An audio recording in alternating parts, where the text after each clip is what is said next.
I woke up this morning to my very first troll comment. Now, to be fair, I haven't had very bad luck with those types of comments. I've been pretty good, and the audience that I've had on YouTube has been pretty good.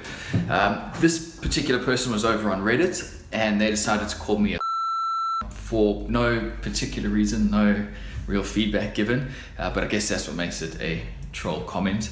Now, I've heard bad things about Reddit, but I don't want to lump everyone into the same boat. So I really hope this isn't a sign of things to come.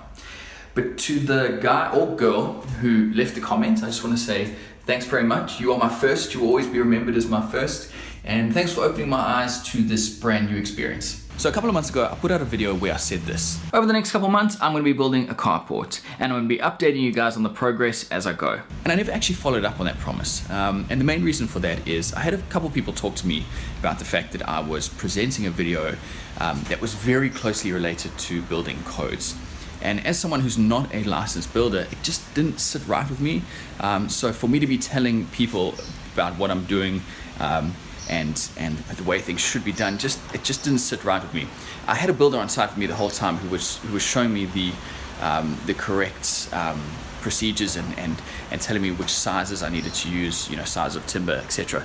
But it just didn't feel right that without that experience, it just didn't feel right that I was telling people what I was doing, etc. So what I want to do today is show you guys how the carport has turned out, because it's, as of yesterday, it's now officially finished. The completion notice has been signed off, so it's all legit. So I just wanted to take you guys on a quick tour around it and show you how it all came together. So first off, excuse the mess. I've literally just moved everything from under the pergola into the space, so it still needs to be tidied up and packed away. But the first thing I want to talk about is the floor. And originally I was intending on doing paving stones or pavers for this area, because after having done the backyard in pavers, I felt pretty confident like this would work out pretty well. And while the surface obviously has some slight edges, it still feels like a really good surface, and you could use this as a work area pretty easily. But after thinking about it and thinking through the whole what this area was actually used for, concrete seemed like the better way to go. And I'm so much happier that I decided to go that route. It did cost a lot more money, probably about 3 times as much.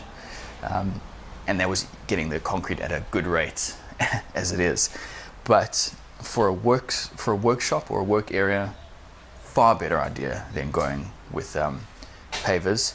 And it was one of the best decisions that I made. Hurt the pocket a little bit, but I'm so happy that I did it. In terms of the actual structure itself, the main posts, that's this one over here, and there's one right down at the end. Those are steel posts, and the choice of using steel was just from a termite perspective. We were a little bit concerned about there being termites, because I have had termites in the front yard, so using steel obviously got around that. I don't think I'd ever choose steel over timber if I had the choice, but with that in mind, it wasn't too much of a problem working with it. So all the timber is pressure treated pine, or here it's called permapine. And what we've done is, just to make sure, because the labor wasn't a huge cost, we were able to spend more money on the material. And what we've actually done is all the real load-bearing pieces of timber have been pushed from the sort of the code size up to the next one. So for the roof, it was just zinc most of the way, which is a really popular and common choice in Australia. And then you come over, there's a small section where I've put in clear polycarbonate, and this is just to allow a bit of light in here during the day. So right now it's almost midday, it's a partly cloudy day, and the light is very pleasant in here. When it's full brightness, it is a bit bright, and that's why it might look very dark down at that end of the workshop, but that's just because of the camera. There was a discussion about putting in another skylight sort of in this area here, but we just decided against it, because at the end of the day, you can always fill that with lighting. And the concern was that, not so much that it was going to be too bright, but more that it was going to be too hot, because in the middle of summer, it is going to be extremely hot under this carport because of the radiant heat that comes off. This roller door was was an experience. I put this up myself, and I did with my neighbor, and both of us knew what was involved, but we'd never actually done it before. So tensioning this thing was, I wish someone had a camera out here, because it was it was quite a funny experience. This is my first time using a roller door. I've always had those doors that are sort of a panel that swings up, and this is it's amazing. I think I'll choose a roller door over any other type of door any day of the week after doing this.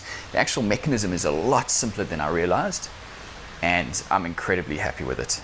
This is a manually operated one, so I can only imagine when you get the electric motor one, it's just even better. So that is the cartboard in a nutshell.